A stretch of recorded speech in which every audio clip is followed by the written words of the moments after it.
Oh boy.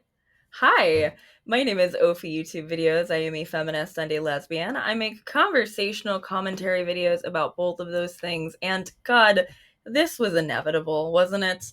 Today, I want to talk about Sabrina Carpenter. Today's video is fittingly, I think, sponsored by my good friends at Bellesa. We're doing a massive giveaway. Stay tuned for more details about that. You, dear viewer, I assume, know who Sabrina Carpenter is already. She is a short blonde pop star who started on the Disney Channel as the best friend character in the Boy Meets World reboot, Girl Meets World, which she has since used as a launchpad for a career in music that didn't quite earn her household name status until her sixth album, Short and Sweet, which released last summer, and especially the singles beforehand, Espresso and Please, Please, Please.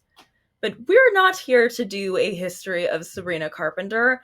We're here because you're at least a little curious what my take is on the recent Sabrina Carpenter album cover discourse, and because, my God, did I feel like I could spin some interesting feminist analysis out of this.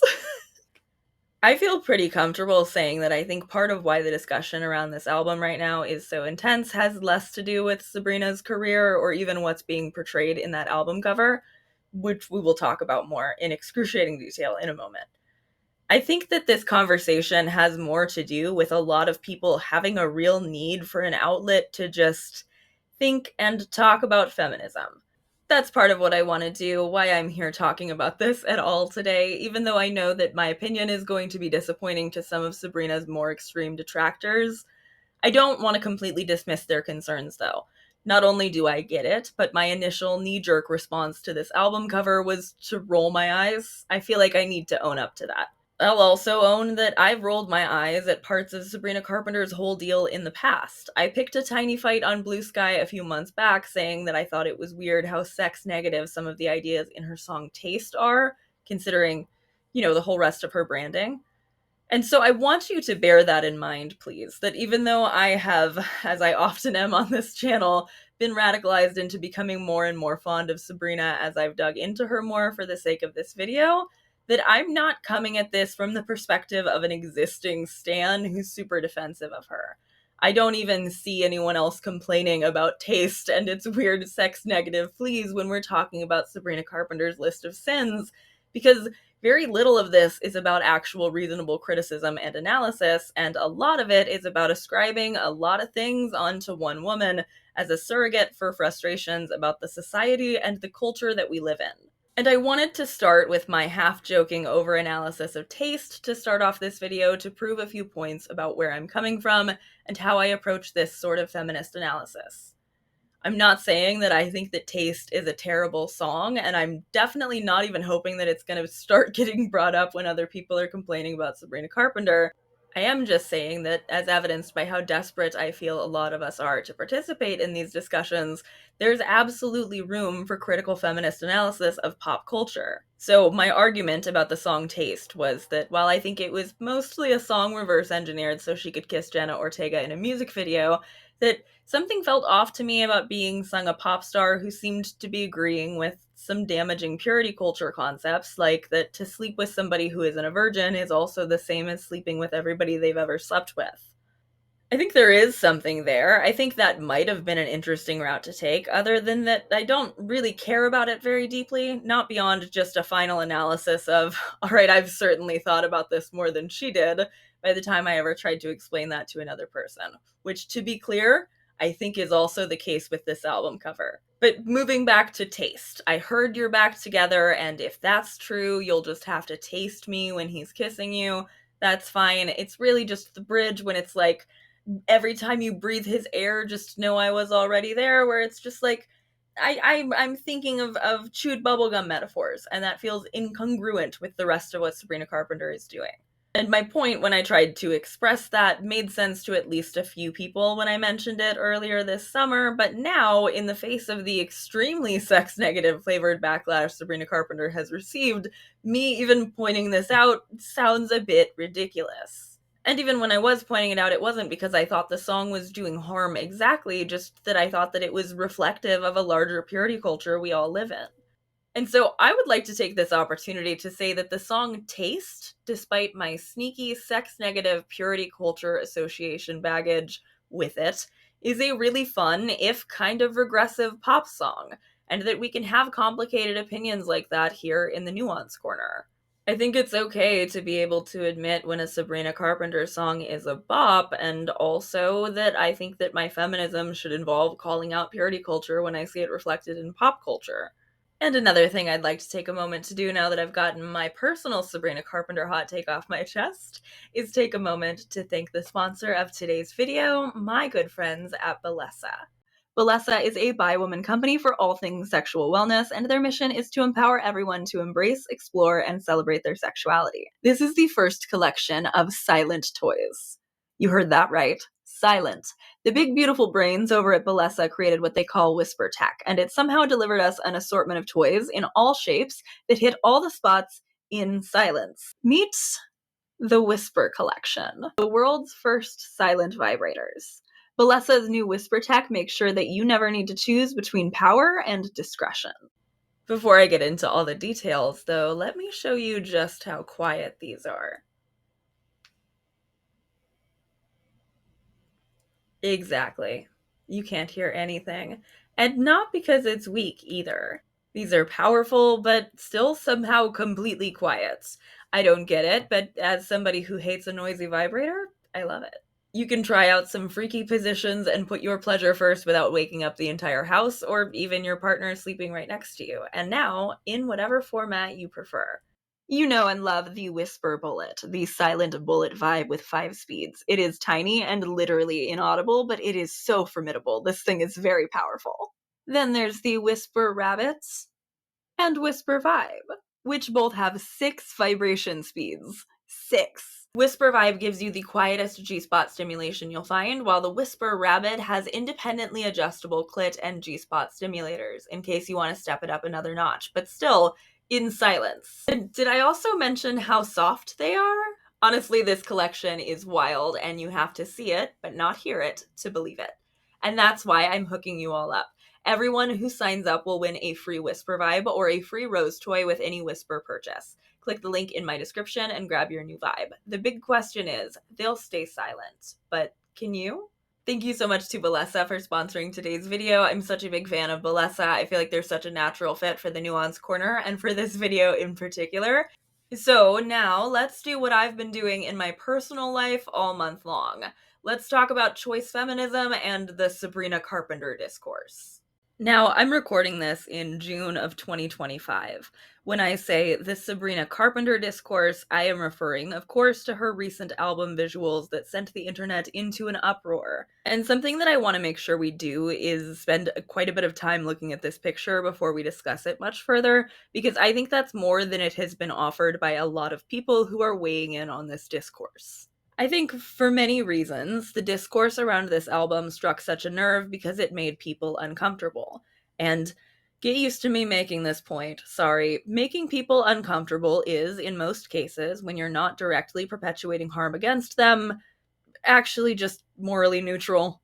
A lot of people, I think, saw this image, maybe especially they saw it with a caption that primed them to view it as degrading and offensive, as it was circulated in the misogyny slop ecosystem with headlines like, "Fans cry out after Sabrina Carpenter's new album cover is deemed misogynistic," or whatever. I feel like a lot of people engaging in discourse around this album saw it, were made to feel uncomfortable by it, quickly scrolled away, and engaged in discourse based on that discomfort more than based on the image itself. And as far as the image goes, it's okay if you don't like it. I didn't like it at first. I like it now. It has grown on me. But at first, the most I had to say about it the first day it was released was that it struck me as intentionally provocative and that I wasn't really into it, but I was already finding a lot of the reactions to be a bit overblown.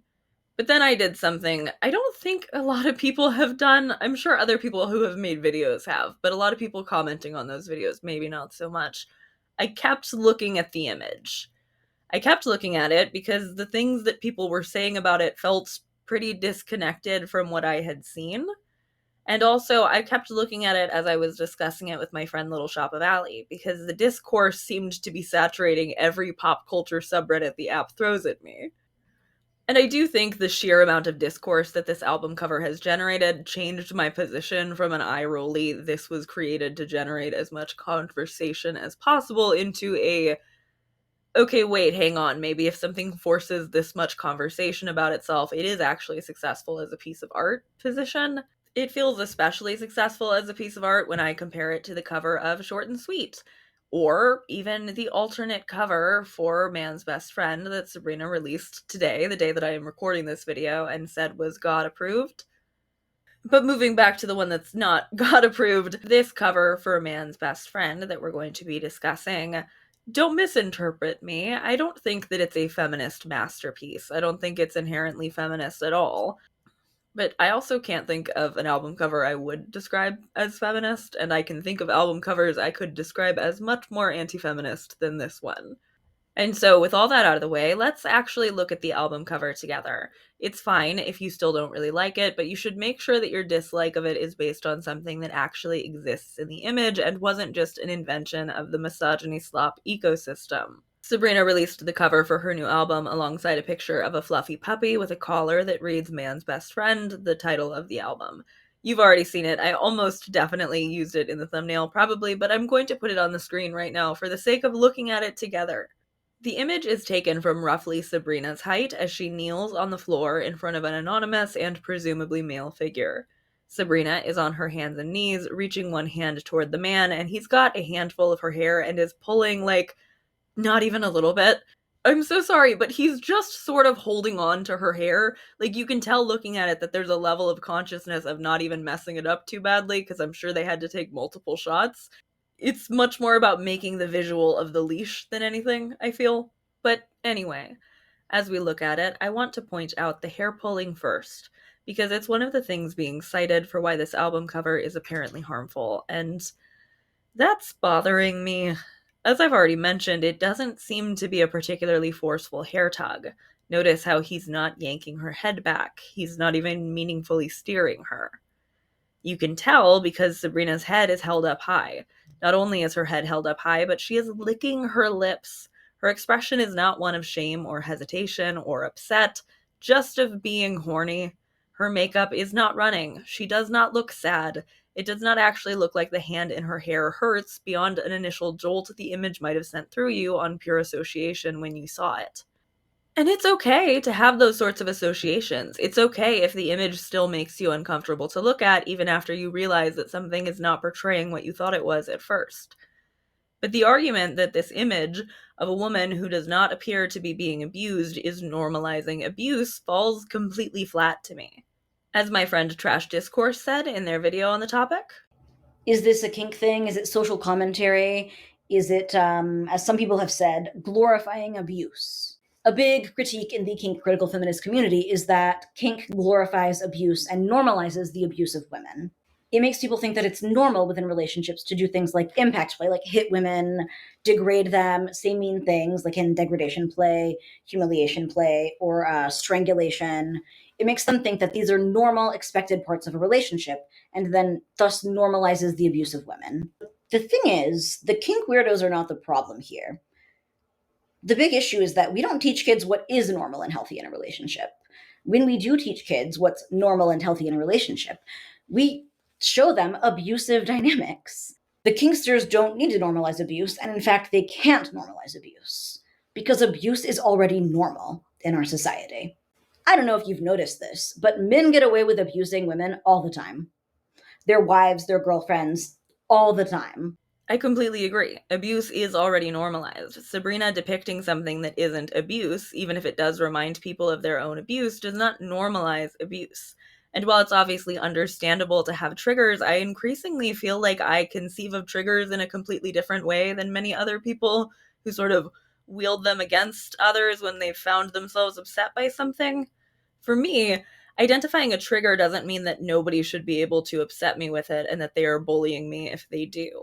It means that I need to either not engage with something until I feel safe enough to do so, or that I need to engage coping skills. I'm going to give some tough love right now, and I wanted to make sure that it was right after I said that it is okay if you're triggered by that. And I think that maybe this won't sit well with at least a handful of people who are not going to want to admit that it's pretty much the same thing, but think of it this way. What meaningful difference is there between being angry that Blake Lively was not an adequate victims' rights advocate in the promo for It Ends With Us to whatever standards they had made up in their head, compared to being angry at Sabrina Carpenter for managing to unintentionally trigger some people on the internet who might know that they get a great deal of attention for saying how grievously personally harmed they were by not liking something that a woman did? How are those not the same thing? Like, I have empathy, but also this is not a situation where as a survivor grants you conversational right of way, because Sabrina is not portraying surviving anything or even portraying anything actually traumatic.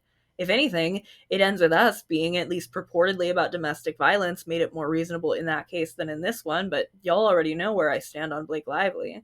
And to make where I stand on Sabrina clear, Sabrina Carpenter is a pop star who is putting out an intentionally provocative image.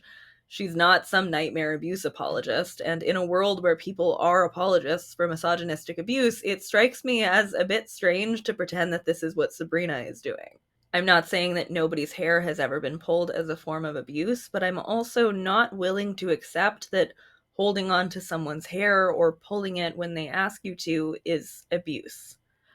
I mean, God, do I need to be brave enough to admit it? I kind of like my hair pulled, like about as hard as in that image, which I can tell probably isn't hard enough to even sting. Is everyone who's ever indulged that an abuser? Am I normalizing abuse against women right now by admitting that I like how that feels? Like, is hair pulling abuse? When did we decide that? Is hair pulling abuse, or is it just a thing that people sometimes do together that, like all of sex and really all of human interaction, can exist on a wide range from pleasurable to hurtful, which can only be discerned on a case by case basis that takes into consideration the consent of both people involved? Again, Sabrina does not look hurt. She does not look unconsenting. If she were bruised or crying, or if this were something like strangulation that carries actual risks with it, my feelings would be extremely different. If there were a hand around her throat, I wouldn't find it particularly defensible, and I certainly wouldn't wear a cute costume in a video about it. But this, I keep feeling like everybody else is seeing some X rated misogynistic version that I'm not seeing. So I'm sorry, while I think everyone is well within their rights to have whatever triggers they might have, to say that showing something as tame as sexy light hair pulling is normalizing abuse because it triggers you is an overstatement of harm. Let me put it another way. Another trigger that somebody might have would be a particular breakfast food, right? Something that they ate or cooked on a specific day and now cannot help but to associate with their trauma. And that person would be well within their rights to never eat that food again. Maybe they even decide they don't want to go out for breakfast or brunch if seeing and smelling it would be a trigger, and that would be incredibly understandable. What would be a bit less understandable, though, would be for that survivor to then exclaim that any diner who serves that breakfast item or advertises it in their marketing is normalizing abuse, no matter how inextricably tied it might be to their own trauma, and no matter how real that trauma might be. Because discomfort is not harm. It's fine to not be comfortable. It does not mean she is hurting you. It does not mean she is hurting women. It means that you're uncomfortable. And not only is there no pressure and should be no pressure to engage in discourse when you're uncomfortable about something, you in fact probably shouldn't. Because if you didn't look at this for very long, you might have found yourself nodding to somebody who said Sabrina had clearly been crying. You might have found yourself repeating that later on. Maybe you thought it was totally true because the picture must have made you uncomfortable for a reason and your brain sort of backfilled. I really think one of the most important ways for us to combat the misogyny slop ecosystem is to make sure that you're chasing down the source and context for claims you're presented with about women. And I think the best way to not feel bad about having accidentally spread them is, as I say in so many of my videos, to keep that shit in the group chat. If I had rushed out a slop video in a day based on my gut feeling rather than spending a few weeks interrogating this, my position would have been a little bit different. I would have had to come back and clarify, and I would have had to worry about who was saying what horrible things I had emboldened by being huffy and dismissive about this cover. I'm glad I didn't do that. I'm glad I kept looking at it. As I've already said, I don't see a particularly feminist piece of iconography when I look at this image. To do a base level analysis, other than dismissing the claims that it represents abuse, I do think that it does portray some level of power imbalance. It does have a man in what appears to be a position of control at first, except that the man is not what the picture is focused on. Because the picture is very much focused on Sabrina. We are not looking down at her, we're not seeing some grim expression of satisfaction on a man's face. The man serves about the same function as a coat rack. So when I look at this, I don't see abuse, but I do see maybe some level of commentary being made. I don't think satire is what it is exactly, but I do see commentary, and that's without even weighing the other accompanying visuals like the fluffy dog in the collar. Another really uncharitable take I saw was that Sabrina is literally comparing women to dogs, and I don't think that's true. I think at worst, if she was comparing a woman to a dog, it would be herself, but I think in actuality, it's her making light of women being called bitches. Other than the hand in her hair to make the leash, look at this picture. Sabrina, at least as the character, as the pop star persona she's putting on in her album cover, appears to enjoy not only kneeling in front of this guy and having his hand in her hair, but being watched doing that. And while I think Sabrina looking right out at the camera, looking camp right in the eyes, if you will, is a meaningful thing in this image, a lot of other people don't seem to. I can't help but wonder if the discourse would be any meaningfully different were she looking in any other direction. If she looked up, we would say it's because her head is being yanked back, because her hair is being pulled. If she looked forward or down, we would say she's looking humiliated and subservient. A thing people are already saying about this image that I don't really understand upon further examination.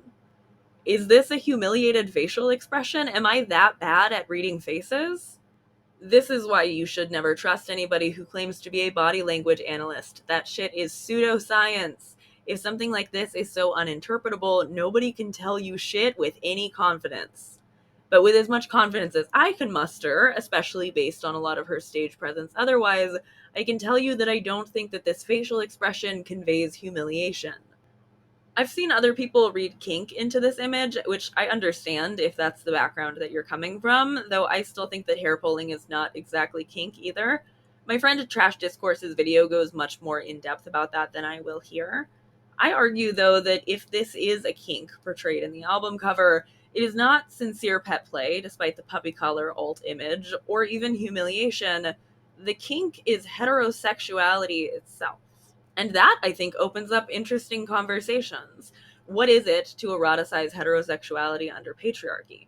Much like I can understand the feelings behind associating with this abuse, I can understand the hesitations and some of the criticisms there. Again, I've had some Sabrina Carpenter hot takes. At a time when the discourse around her seemed like it was stemming mostly from concerned moms, I voiced that I felt like Sabrina Carpenter got away with performing her sexuality in the way she did because it was a fully acceptable heterosexuality, and that I wasn't sure a queer artist could get away with eroticizing themselves to quite that level with that much success without a more intense backlash. And I feel like I was noticing something. We'll circle back to that when we get into conversations I do think are actually interesting to have here. But I think the other thing I was seeing was actually just how far a rubber band could stretch before it would snap. That women performing even the most acceptable of sexualities can only push that so far before they're punished for it. Again, though, even more questions raised. This is why I think this is a useful piece of art. Even though women are punished for expressing their sexuality, does that make doing so inherently feminist? Does something feeling personally empowering to one woman make it empowering to every woman? And does one woman have an obligation to only do things that will be empowering to all other women? As with nearly any question that comes up when you're thinking about feminism, this is something people have already been talking about for quite a while. Okay, here's the thing. One of the major arguments that I want to make in this video hinges around us both having a pretty functional definition of choice feminism, and I would like to make sure everyone is on the same page before we get there. So, walk with me. The term choice feminism was coined in 2006 by a feminist lawyer named Linda Hirschman. Choice feminism has always been something that is a critical description of a larger phenomena going on in the feminist movement, and even though I think I've still only ever heard it used negatively, I think a lot of people who don't even know the words choice feminism would probably agree that it sums up their whole idea of what feminism is even supposed to be. The idea that any and every choice made by a woman is equally feminist so long as she is choosing to do so. Linda and many other feminists in turn, once they were given the language, and also I'm sure even before she coined it, people were talking about this in different words, had the position that this idea of all choices being equally valid undermines greater feminist goals and aims. When you're thinking choice feminism, it's helpful to think eyeliner sharp enough to kill a man. And yes, I am critiquing this while I'm wearing makeup. You're not catching me in a hypocrisy I'm not aware of. I know that this appears to be a contradiction, but I want to talk about it. That's why I want to talk about it. Eyeliner sharp enough to kill a man was a meme more than anything, and eventually has been picked up in Taylor Swift's lyricism. It's sometimes paired with other descriptive language for makeup, like lips being red with the blood of your enemies, etc., etc. And yeah, if we want to take a critical examination of it, what phrases like this do, if we let them enter what we're considering to be a feminist canon, is completely undercut any reasonable and justified criticisms of the cosmetic industry. You can't really talk about cosmetic companies preying on people's insecurities on purpose and how the cosmetic companies have a vested interest in rolling out new insecurities for women to have and pay them to solve, because what if it makes somebody feel good when they solve that insecurity that they were sold a few months ago? And again, I film in makeup. I am not immune. I'm also not saying that my every action is perfectly feminist. And I'm not saying that they're particularly anti-feminist actions either. I don't think that it's anti-feminist for me to do my makeup in a way that I like and that I think makes my lips easier to read for the camera, despite my larger hesitations with the beauty industry, because those are also just hesitations with capitalism, which we pretty inescapably live under right now. I enjoy doing my makeup. I enjoy talking about my makeup with commenters, finding cute clothes to wear in my videos that I can match the colors on my face to. And I think that's mostly a neutral thing, given that I don't wear it on a daily basis, that I'm distrustful of contour or foundation for fear of forgetting what my own face looks like, and I've gone multiple years without wearing makeup just pretty much to prove that I could. I also do not at all think that it is a feminist thing for me to wear makeup, even when wearing makeup makes me personally feel more confident. And that's because I, as a feminist, need to examine the things that make me feel confident and pretty and where they're coming from. And often they come from performing at least some level of femininity. Or, okay, casting aside sharp cat eye wings, moving back towards the subject of our video, when someone like Hasan Piker attempts to weigh in on something like the Sabrina Carpenter controversy, and he says this, I'm not going to make like a silly take and be like, men do this too. Like, obviously, there's a difference between objectification of men and women. Ironically enough, we were just talking about that. But overall, if, I don't know, if a woman wants to put out like a sexy photo shoot, who am I to judge? You know, I'm a feminist, guys. That's choice feminism, as my friend Medusone pointed out in her stream a couple of weeks back. And before anybody accuses me of being uncharitable because I'm a feminist, guys, seems like a joke, he was joking, but also that's pretty much actually his take. The empowerment comes from the decision maker in this circumstance. And the decision maker here is a woman. She is making this decision, sexualize herself or position herself in a submissive manner. I know that no matter what I say, people will say, you're a man, shut the up, and you don't know anything. You're just disgusting. You also, consume sex work, blah, blah, blah, all this stuff. And the thing that I want to say about this, as somebody who disregards Hasan's take on feminism due to his horrific handling of Depp versus Heard and his subsequent wishes that he had gone harder on Amber during that time, as somebody who is very much not the straw man swerf he tosses out to defend himself, is that no, I don't think it's a dumb take because he's a man. I think that it's a dumb take because it completely misunderstands so much about feminism on quite a few levels. Hasan isn't the only one with this take, but he did distill it into a nice soundbite for me, and I saw my friend Medusone react to it on her stream. The thing that he'll say, and we'll see him, we're going to watch the first 2 minutes of this, but that's it. He is convinced that people don't want his opinion because he's a man. That's not it for me. I think there are other men who could talk about this where I would be like, okay, let me hear what they have to say. Not this one. Not this guy.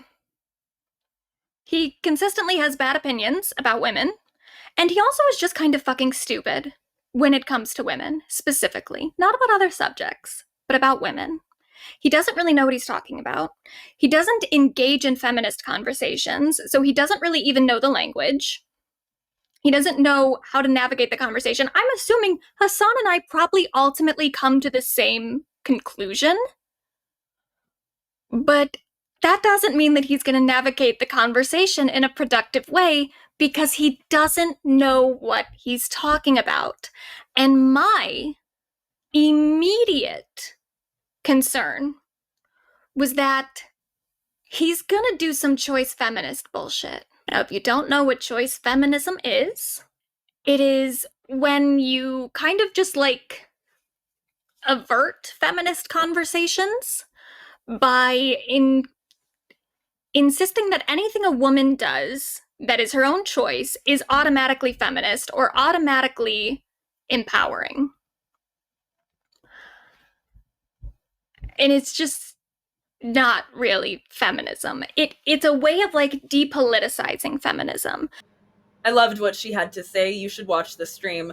I'm using that both as an example of what choice feminism even is, and also for the kind of conversations that I find entirely too uninteresting to even have in this video.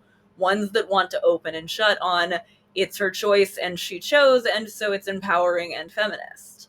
I, like any other feminist pretty much who invokes choice feminism as an issue, think that it's a disservice to feminism as a whole to do that. Just like me enjoying makeup doesn't mean that critiques of the beauty industry aren't valid, I don't think that critiques of this album cover's visuals are entirely off the table or anti-feminist just because a woman decided to make a choice and that made the woman's choice feminist. However, I do think a lot of the ways Sabrina is being spoken about are anti-feminist, and we will get into that. But I mostly wanted to start with choice feminism to say if we can resist the temptation that choice feminism offers us to smooth all of this over into something that can't even be discussed, there are actually so many fascinating conversations we can have here. And can we have some of those? Could we please? I really feel like we can't until I have provided some level of defense for Sabrina against some of what's being thrown at her. One of the more common current critiques of Sabrina Carpenter is telephone gamed based on a photograph of her from 2024. People say that she is trying to do some sort of Lolita aesthetic. In my opinion, this is one of those things we see constantly when a woman is in the crosshairs of the misogyny slop ecosystem, where something is given an entirely new and less favorable context on account of, we hate this woman now. First of all, I feel a little bit bewildered by this sudden seeming agreement that girl under sprinklers in her yard outside is universally accepted as the most famous sort of Lolita imagery.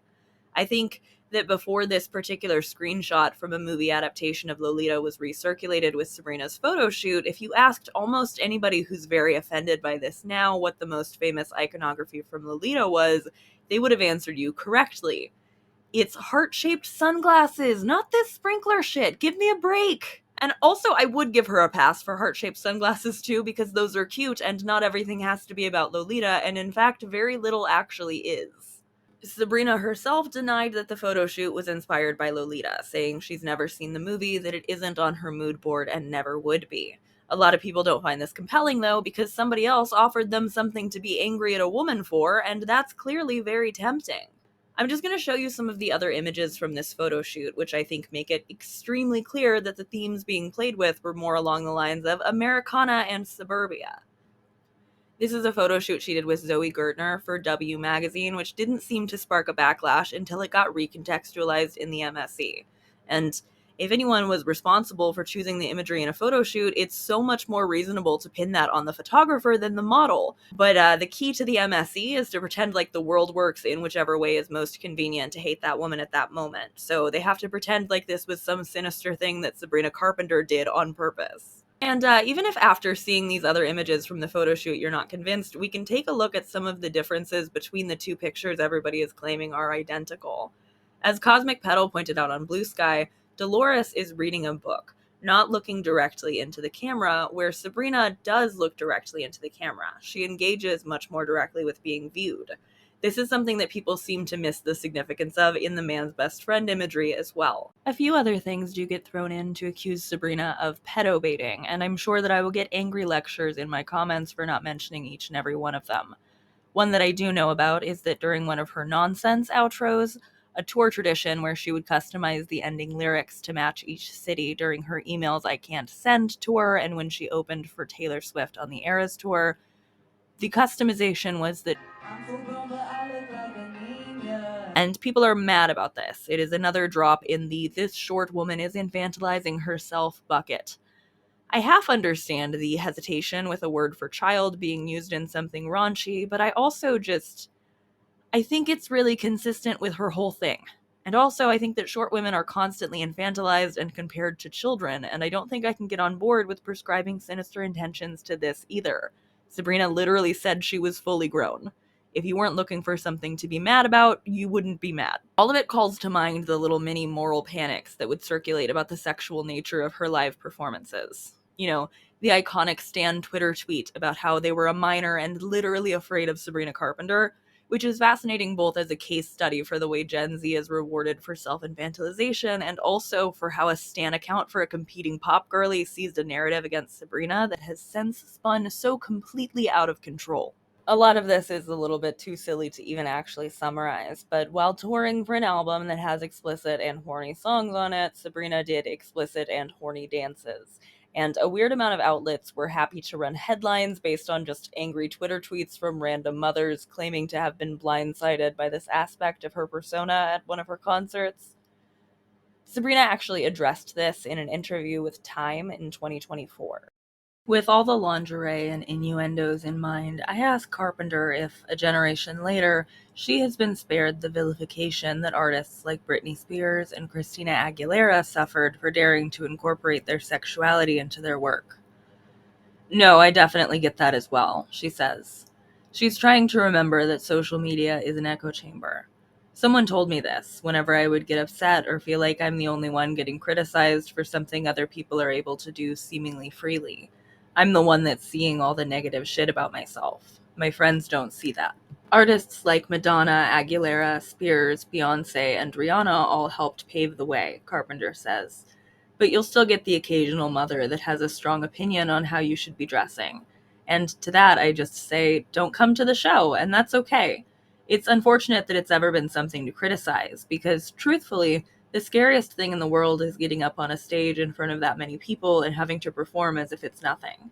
If the one thing that helps you do that is the way you feel comfortable dressing, then that's what you've got to do. So at first, I thought Sabrina Carpenter is clearly doing a Madonna was going to be my route through this video, except Madonna's lore is vast, and I would need to spend a lot longer acquainting myself with her career to do that sort of compare-contrast with Sabrina justice. Instead, I can point you to some people who I do think have laid out the Sabrina and Madonna of it all, way deeper than just the garments that Madonna has loaned to Sabrina or Sabrina's obvious adoration, but some really easy parallels in their careers and the receptions to them. I can point you to Bryony Claire's video, which you can find linked in the description, as well as the video she made about this most recent backlash. And I can also point you to Kim Foster's brilliant article about Sabrina on her Substack, where she lays out the significance of the conservative culture that Madonna was sending into uproar against our own current slide into authoritarianism in the United States.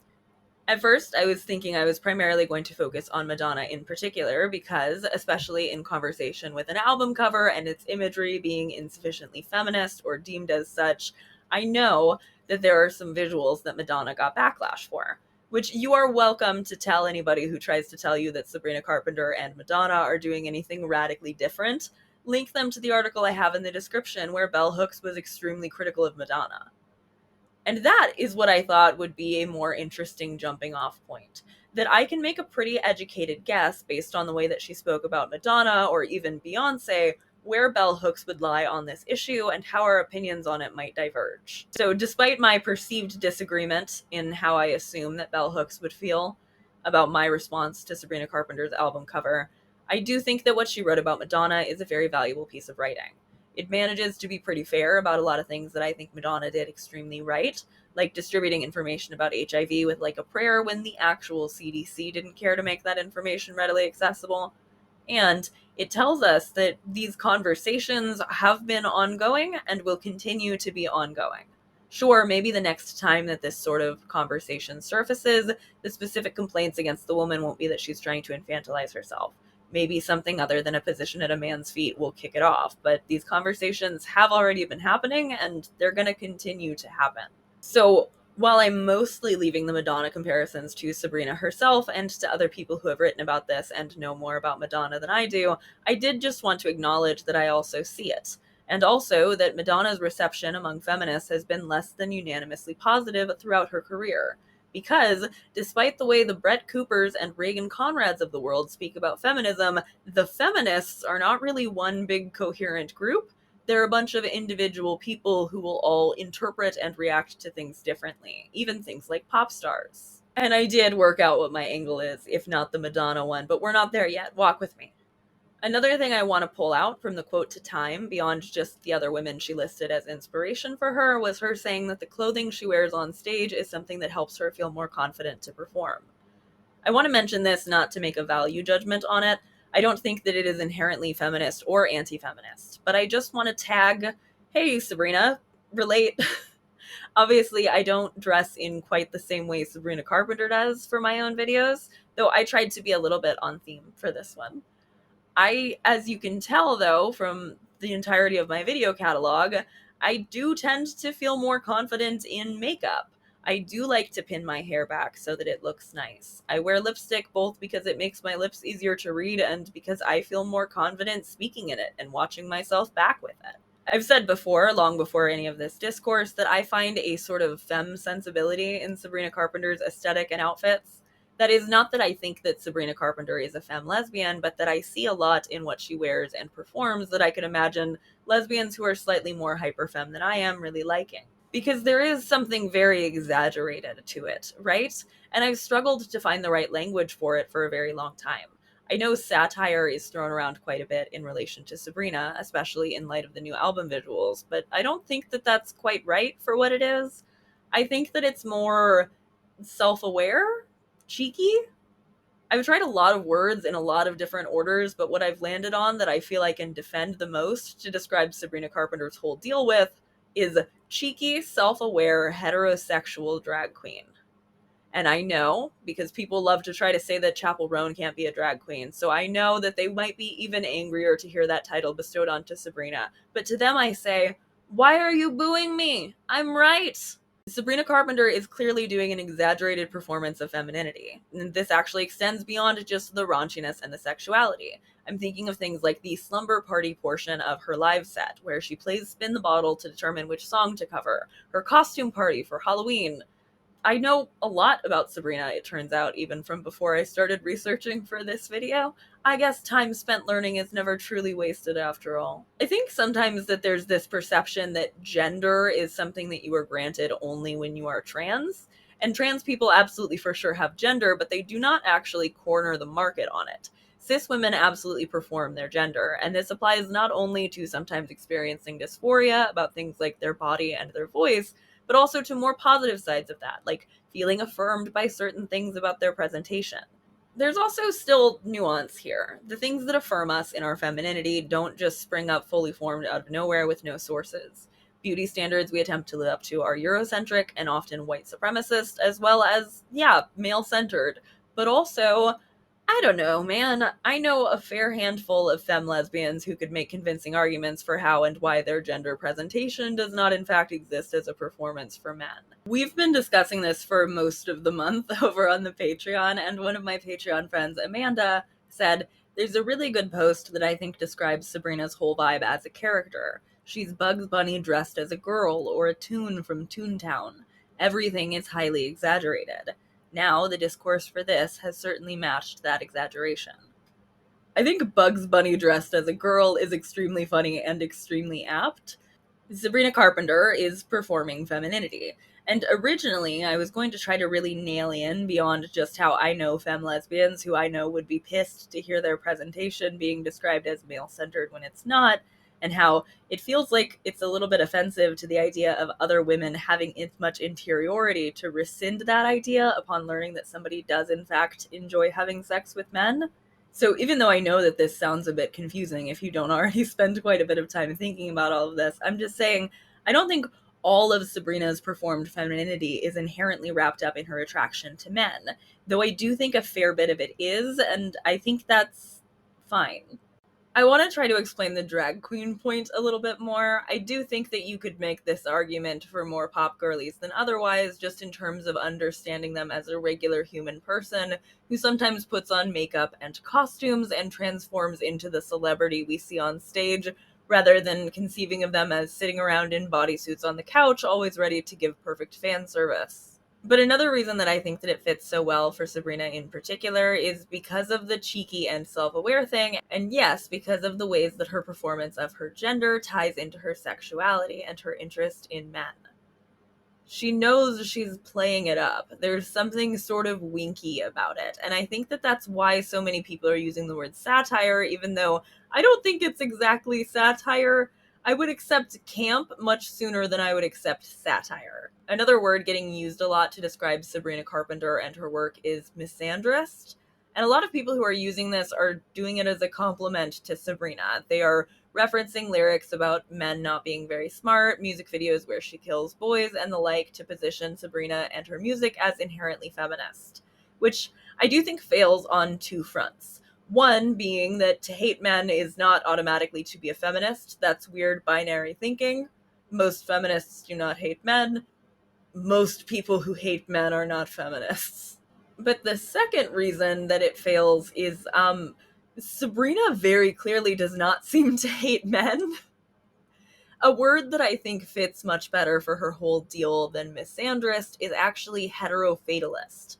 Another one of the many articles you can find linked in the description below described her this way, and it felt like glitter going off in my brain, because yes, that is what this is. This is playful, affectionate heterofatalism. Tracy Clark Flore wrote on Substack, Carpenter's lyrics tear men to shreds. They're dumb, incompetent, and unreliable, but she loves them anyway. In fact, she teasingly sings, I like my boys playing hard to get, and I like my men all incompetent. In a post about the song's accompanying music video, she wrote, no animals were harmed in the making, but some men were. She deploys ironic misandry alongside a very familiar heterofatalism, which is, in short, a performative sense of being stuck in a disappointing experience of heterosexuality. As Carpenter puts in, fuck my life. Read, fuck my heterosexuality. This isn't rebellion, but rather resignation. Men are the worst, but she loves them. What are you gonna do? In a matter of days, Carpenter moved from this loving eye roll of a song to images of her kneeling at a man's feet, her hair being held almost like a leash. This feels totally consistent, actually. Again, what are you gonna do? One answer is to not only cheekily romanticize, but also eroticize oppression. You could call it sexy heterofatalism, an adaptive strategy for loving men in patriarchy. I'm not arguing this in a false consciousness way, I'm arguing this in a wow do I get it way. Those are Tracy's words. Again, I'm just cutting in to interject that because I don't want anybody to say that I'm straight passing again. Tracy has a portion from her own memoir and then continues in the article. Of course, Carpenter isn't selling candor, communication, and reciprocal understanding, nor is there any evidence yet that she is genuinely exploring or expressing kinky desires. But I do think that she is using BDSM adjacent imagery to tap into straight women's experiences with the trap of heteronormativity. And in sitting here and explaining all of this, I'm not telling you that just because there are good words for it mean that you have to like it or find it particularly revolutionary.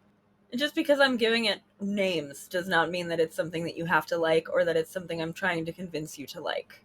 As I've already said, I'm extremely back and forth on how much of Sabrina Carpenter's whole deal even works for me. And yeah, like, I'm not silly. I see the arguments that Sabrina, by singing about having sex with and being disappointed by men, is centering them to some extent.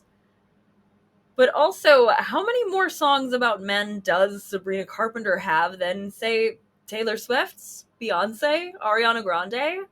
Because I feel like it all pretty much shakes out the same. So if we're mad at pop stars for centering men now, we've got some catching up to do, right? But I don't feel like men are extremely centered, not more than in other pop music, and not more than Sabrina herself is centered. My friend Medusone pointed this out on an earlier draft of this video, and I want to just read her comments. I think there's a reason to complain about how male-centered Sabrina's work is, in the way of, like, she talks about men too much and I can't relate to that, or I wish her songs had more varied subject matter, but I hate the way people use it to try to dismiss the artistry of her music altogether, or act like just because the presence of a man is important to the context of the song, that somehow makes the man the exclusive subject matter. Like, there is certainly a male character present in Espresso, but I would argue that song isn't about him. It's about how addicting Sabrina, or the character she's narrating, is as a lover. The male presence is almost incidental. And yeah, she's singing in second person to a man in Please, Please, Please, but thematically, the song is about the narrator's pattern of dating messy men who disappoint and embarrass her, which is largely what Man-Child is about too. Sabrina's songs are very different in that way than plenty of other male-centric pop tracks. Like, go back to Britney's debut. Baby One More Time, You Drive Me Crazy, Born to Make You Feel Happy are all songs that are about men, and that's not really what Sabrina is doing. As with everything Medusone says, I think that was extremely well put. You should go subscribe to her. I completely agree on the dismissing Sabrina's artistry point, and it's also really only even a few songs that are very inherently sexual. I think, yes, this album cover especially confirms that this might be a thing she's intentionally leaning into, but as we've been discussing over on my Patreon, it's really a part of her persona that doesn't apply to more than just a few of her songs. And Sabrina herself has addressed this as well in her recent Rolling Stone article, among other places. She said, "It's always so funny to me when people complain. They're like, all she does is sing about this, but those are the songs that you've made popular. Clearly you love sex. You're obsessed with it. It's in my show. There's so many more moments than the Juno positions, but those are the ones you post every night and comment on. I can't control that. If you come to the show, you'll hear the ballads, you'll hear the more introspective numbers. I find irony and humor in all of that because it seems to be a recurring theme. I'm not upset about it, other than I feel mad pressure to be funny sometimes." Big yawn. I do actually want to dig in a little bit on the claims that Sabrina Carpenter is centering men, or, even worse, that she is for the male gaze. This is a claim that gets thrown out about other women too. It's a complete misunderstanding of a film theory concept that has managed to twist itself into a sneaky piece of incredibly misogynistic rhetoric to use against a woman under the guise of feminism. Yay. So, okay, the male gaze was not named as criticism for women who embodied it, despite how far we've fallen in discourse. The male gaze doesn't even just mean this is horny. It's a criticism of the camera in a piece of media acting to serve the desires of the presumed default heterosexual male audience. To criticize the way that Sydney Sweeney is portrayed in Euphoria, for example, is reasonable. That's a show with a male director. The criticism actually applies. She seems to have been objectified in that show, along with all the other women in it. But once we're using male gaze as an insult or criticism towards a woman, we're losing the plot. Sydney Sweeney is for the male gaze is getting too broad. Pull it back. That's a human woman you're talking about. While I think it might be naive to pretend like Sydney Sweeney's audience is primarily women, I think there's something sneakingly misogynistic about flattening women out this way, especially when we don't like them and we're looking for a reason to justify that. I'm not saying that I don't think Sydney Sweeney's brand is primarily concerned with engaging men. I do think they've leaned into that.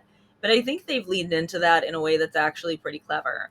And I say leaned in rather than started because I think it was a fairly inevitable thing considering her assets. And patriarchy does inform the fact that sells. Yes, I agree. I'm not saying it doesn't. But as a commenter who seemed to be picking up what I was laying down when we talked about this a little in the comment section of my video about biphobia put it, at a certain point it's about not hating the player even if you hate the game. Sydney Sweeney would be sexualized no matter what she did next. She's already done sexy scenes in movies, she's been nude, she has been reduced down to her body in many people's minds already. And at a certain point, if people are going to write weird articles about her boobs being anti-woke, and especially when she's not actually pushing any real conservative ideals that I can find, the only thing I really have to say about her bathwater stunt with that soap company is, holy shit, that was really clever. From what I've seen, she seems to have pitched the idea herself. And if you have no idea what I'm talking about, congratulations on avoiding a huge recent piece of MSC discourse. So Sydney Sweeney did an ad with a soap company, and the soap company later launched a limited run of soap that was made with the bathwater from her ad. They got headlines for the meme of it all. They got headlines when the limited pressings ran out really quickly. And they've generated seemingly countless little misogyny slop videos about it on YouTube, essentially advertising it for free every time somebody asks if women have gone too far. I'm even essentially advertising it for free, so I'm not going to tell you the brand name. You can check out my giveaway with Balessa instead. It's linked in the description. But I do think it's clever marketing, much like what I talked about with Jojo Siwa's intentionally edgy era being a smart way to force multiple rounds of conversation about themselves in my biphobia video. I think also people are moralizing entirely too hard because bathwater sounds intimate, but think about this for 2 seconds, please. First of all, it would be fine even if she was. But do we actually think Sydney Sweeney was really naked under the bubbles in the ad? Do we think that she wasn't wearing shorts or a swimsuit or something? Grow up! And despite the fact that I'm getting very worked up defending her, I don't think that this is very inherently feminist either. I just think that on the really long list of things causing harm to women, an actress selling bathwater bar soap to mostly men, or a pop star doing a provocative cover image, it doesn't really register. So at first, this male gaze accusation was being made against Sydney in conjunction with Sabrina, before that rubber band I mentioned earlier snapped, and people became fed up with Sabrina's acceptable presentation of sexuality.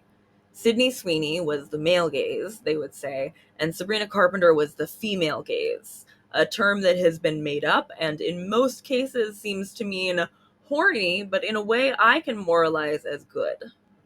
Another thing I want to say that I feel like is going to piss people off: if you are accusing a woman of being for the male gaze, you are dehumanizing her. You are viewing her through a male gaze in your own head, reducing her to nothing but men's potential interest in her instead of as a full human woman who might be leaning into certain elements of her branding because it's what's more successful in the world we currently live in, while also still being an actual person the rest of the time.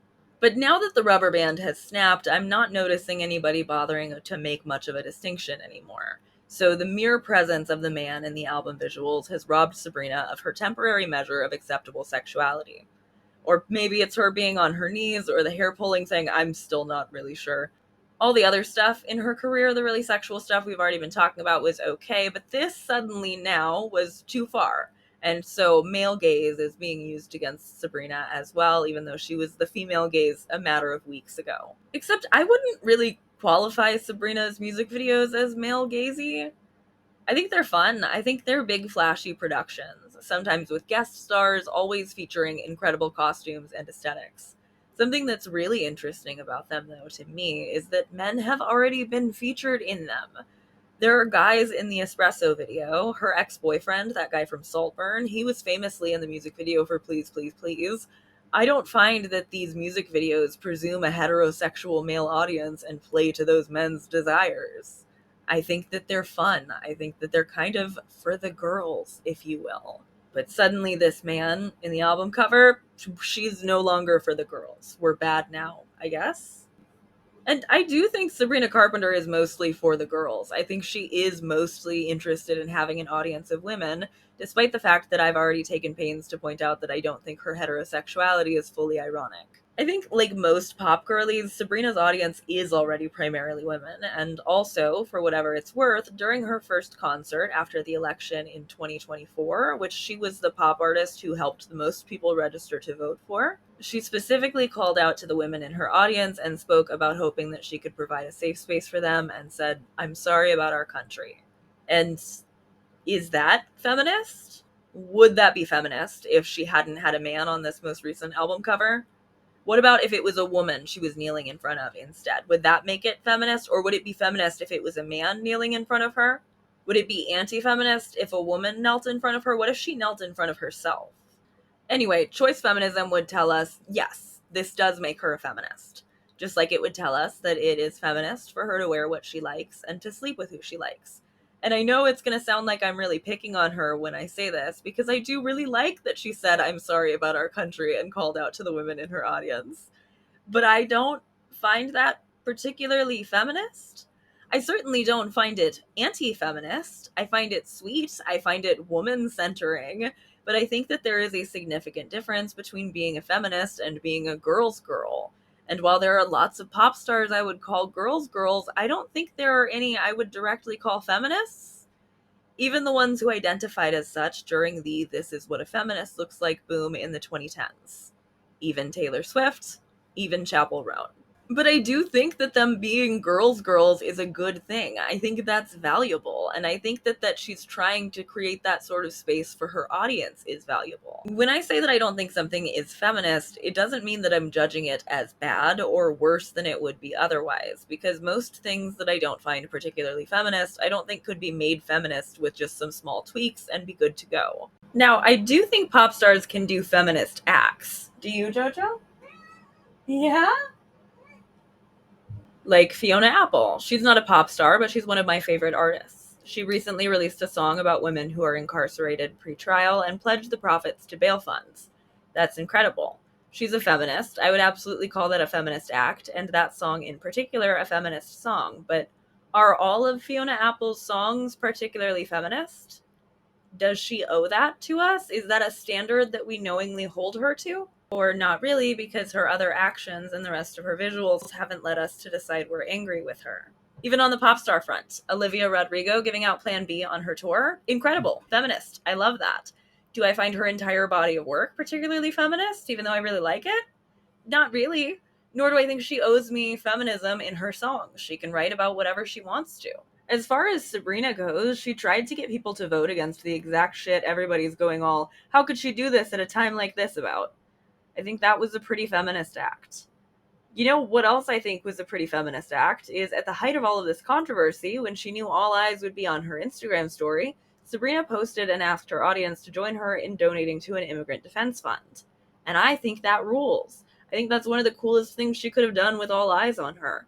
I don't think that we were owed that necessarily, but I do think it's kind of a shame she seems to be getting pretty much no credit for that in the face of all this moralizing about how far she's setting women back. So when I say that I don't find any pop stars particularly feminist, I'm not saying that they shouldn't try and that we can't like it when they do. I'm just saying that I'm not convinced you can ever do pop stardom itself in a feminist way in the world that we live in.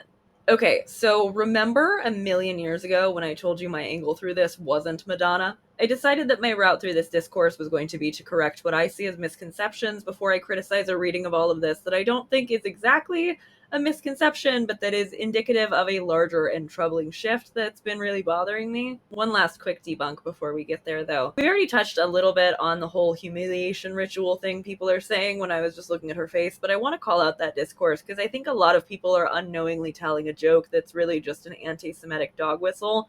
Please stop saying that. Stop saying it's a humiliation ritual just because you would feel humiliated.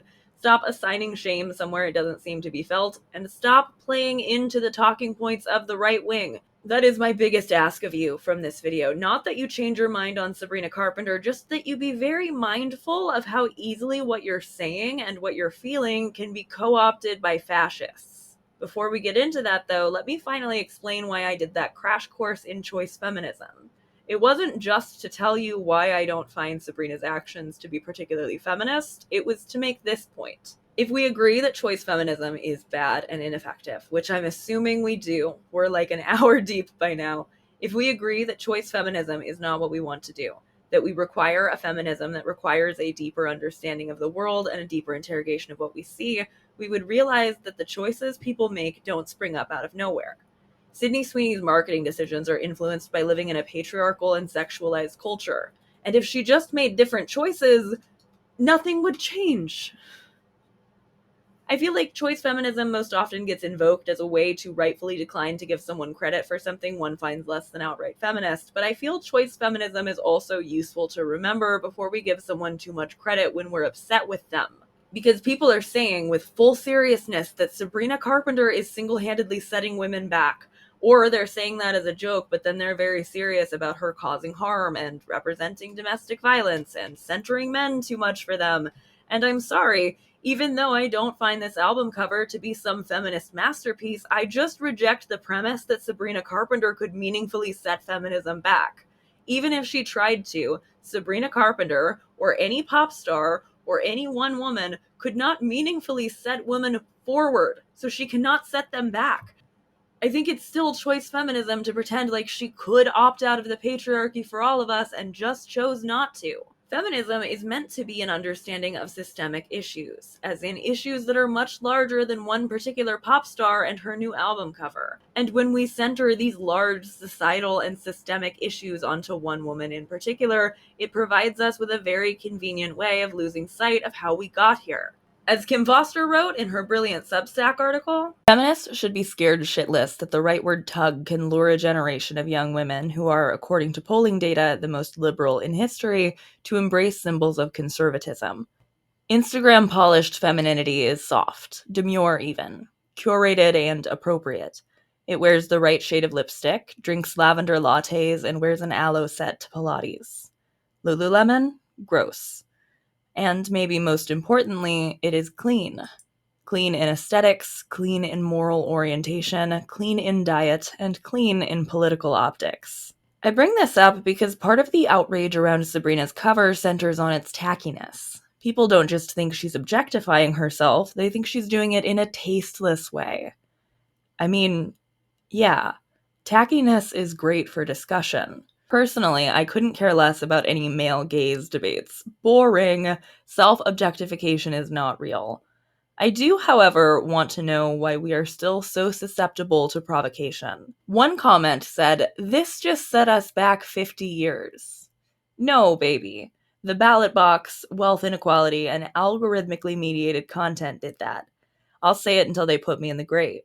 We cannot expect art to solve problems only public policy can fix." All right, we are closing in. So I want to talk about the conversations I do think are worth having, and also about the troubling shift that I think might be more than just misconceptions around the Sabrina situation.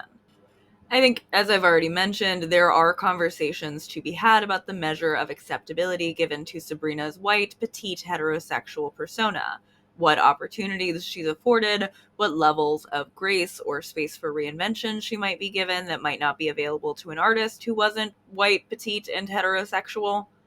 Kim Foster, who also posts videos on her YouTube channel for Harriet, and like I've already said, is brilliant. You can find the video linked in the description below that she did about WAP, when that was the current sexualized song by women at the center of cultural discussion. And I think that the conversation she has there about Black women in particular being forced into specific boxes is a really interesting one in conversation with this Sabrina cover and all of the reactions to it. And I also think the heterofatalism one is an interesting one to discuss until it starts getting separatist and moralizing about the liking men of it all. Longtime viewers of this channel know that despite being a lesbian, I am very much not a separatist. But there's a real hinge of separatism to a lot of this discussion, that the association with men, or with enjoying the sex she has with them, is lessening Sabrina's value or her ability to be a full person. And much like flattening a person out to describe them as existing solely for the male gaze, I just find it unfair and misogynistic. I know I've already invoked Chapel Roan, but I don't think that it's more inherently empowering for Chapel to sing about lesbian sex than it is for Sabrina to sing about heterosexual sex, even if I'm more likely to relate to one than the other. A lot of people do seem to think, though, that just the involvement of men in visuals or in concept makes Sabrina's work less valuable, and I just don't abide that. I'm not saying you have to like it or be interested in it, but I am saying that if I had concerns about some sex-negative concepts in her song Taste, I certainly have them about the way Sabrina is being spoken about for something as morally neutral as seeming to enjoy having sex with men. A lot of this rhetoric coming up, stuff about the image on the album cover, about images of sexuality being inherently degrading to women, is incredibly reminiscent of some second-wave feminism, and I'm not saying that as a compliment. I am so sure that we are currently reliving the sex wars, so I'm sure it will also come up in future videos, but holy shit. Some of these comments that I'm reading about Sabrina are impossible to differentiate from the way the anti-porn feminists in the sex wars spoke about sex workers, pornography, and even just scandalous scenes in movies and television. One reason that I'm sure that conversations are going to continue to happen about whether or not images of women enjoying variously, maybe questionably kinky things, and whether or not that's inherently hurting women or if it's maybe feminist, I'm sure those conversations are going to keep happening because they've been happening since way before I was born. And one place that I knew conversations like this were happening was in the feminist publication On Our Backs, a lesbian feminist publication I'm a little bit obsessed with ever since I found a copy in a gay thrift store a few years back. When I was researching for this video, I found an academic article I really wanted to read, and I reached out to the author directly, and I'm so grateful she was kind enough to send me a copy because I was desperate to find what she had found in her research of the archives. So thank you so much to Elizabeth Grovenfield. I will let her explain from her academic article why the magazine was called On Our Backs. This is from her paper, Letters to the Editor as Archives of Feeling, On Our Backs magazine, and the Sex Wars. The name On Our Backs was a send-up of a well-known radical feminist magazine called Off Our Backs from 1970 to 2008. During the 1980s, Off Our Backs provided coverage of the debates about the sex wars. However, many sex radicals felt the coverage in Off Our Backs was biased against pornography.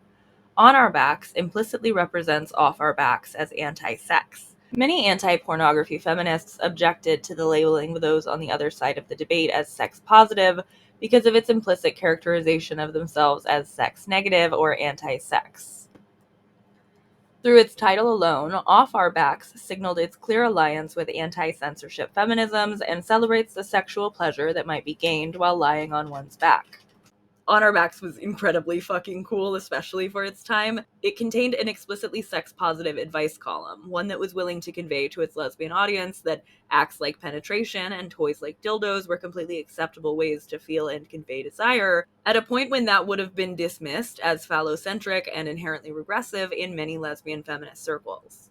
The article continues. In addition to Bright's advice column, the inaugural issue of On Our Backs also contains a satirical article that makes clear the salience of the sex wars in 1984. The article focuses on an imaginary group called Concerned Women Against Perverted Individuals, known by their acronym, the homophonous QWAPI, and refers to one of its key members, Andrix Workin.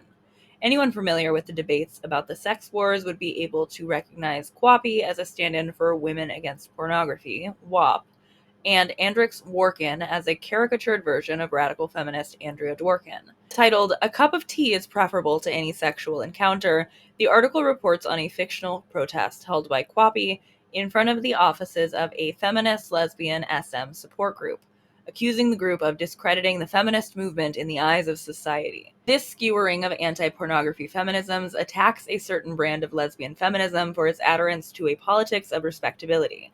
Though satirical, the article also contains a painful truth about the unintended effects of anti-pornography politics, that lesbians and feminists who found watching and participating in pornography or SM pleasurable felt either closeted about their sexual preferences or were ostracized by the movement. Which just reminds me so much of the research for the separatism video I did with Trash Discourse last year, as well as all of this current Sabrina discourse. Also, Allie and I are going to research together for twin Dworkin videos, but that's going to take me like a year, I fear. But it is coming, and finding her brought up in this article made so much sense to me, considering how much she seems to come up from a lot of feminists. I think she's radicalized into some pretty intense swerfism, as her books have regained popularity in recent years. She was doing that radicalization back then too, of course. From the article, one more time. Documents in the On Our Backs archives at Brown University reveal other evidence of curation. A folder marked Letters 1989 contains a letter from D, publisher Debbie Sundahel, to S, editor Susie Bright, that reads, "I don't know, want to do anything with this letters page? Be kind of nice to group all the Dworkinites together and let them have it." The note is attached to a stack of letters to the editor and an editor's response that have been typed into one document for potential publication. Someone, presumably Sundahel, has highlighted passages from these letters, such as, "The degradation explicit in your photograph strikes me. Please cancel my subscription to On Our Backs," and "I strongly object to your articles and pictures." The letters are accompanied by an editorial response from Sundahel that reads, "To the women who throw around general terms like lesbians equals freedom, not bondage, in response to S&M or, quote, degradation, slavery, and violence in our pictorials, end quote, we say what we always have. You are indoctrinated with Dworkinite dogma and cannot hear. You need deprogramming. Go away." Another handwritten note from Sundahel on top of this page states, "I don't want this editorial response printed right now. However, it summarizes the situation as I see it now. Please brief yourselves and file in your business plan folders for discussion later. These sorts of conversations existing, even some of the words being used for them, even the sources a lot of people originally found those words from, is not a new thing. In this article, Elizabeth says that for the first 5 years of the existence of On Our Backs, the editors had enough letters on both sides of the sex war to publish contradicting opinions in every single edition. For 5 years. Feminists will always want to discuss this kind of thing, and I can't tell you that the correct answer has already been found. It probably hasn't yet. But I can tell you that the people I conceive of as being more correct when I look back at the sex wars aren't the people who were happily following Dworkin into partnerships with fascists. It's the feminists who wanted the people who were infected with her dogma to go away and deprogram. It's the feminists who knew all the way back in this article from 1985, where Dworkin was crowing about all the right-wing figureheads like the Falwells of the world saying things that she found useful for her own cause and thinking that they agreed with her. I want to be with the feminists who were able to say that actually getting into bed with the fascists is not and never will be worth it. There are conversations that you can have about this album cover, even about whether or not you like it. But I think it's important to remember that the fascists found Andrea Dworkin's whole all porn is inherently degrading torture that hurts all women thing useful, and they will also find your Sabrina Carpenter is degrading herself and setting all women back thing useful. So please, please, please, don't let them. I really appreciate you watching. I really appreciate you hanging in there because this was a long one, but so many things came up in my research that I wanted to address. And the album isn't even out yet, which is why we didn't even analyze the album. People are so sure they already have an opinion about this being super anti-feminist, and yet they've got no idea what she's actually up to. Again, because I don't believe that it could be made feminist, I don't believe that I'm going to have to change my opinion once the album is out. I think that it is neutral. I think that it is neither feminist nor anti-feminist. You can watch to see what happens next, or you can tune out of her whole deal. You don't owe it to Sabrina Carpenter to be into the promotion for her album, but you do owe it to her to at least try not to say the same things about her that the misogynists do, even if you're saying exists for the male gaze, where the misogynists are saying slut. Thank you so much to Balesa for sponsoring this video, and thank you very much to my Patreon friends, a few of whose names you can see on the screen right now. Patreon friends got to see the evolution of my thoughts on the subject, and they get previews of upcoming videos, as well as a couple of extra videos from me every month. I've recently started putting up like little videos while I do my makeup. Thank you so much to everybody who has supported me on the Patreon or through YouTube channel memberships, by one-off donations on the coffee, or by super chatting me during live streams. It makes such a huge difference, and I appreciate you so much. I will be back pretty soon, I think. I love you. I'll see you soon.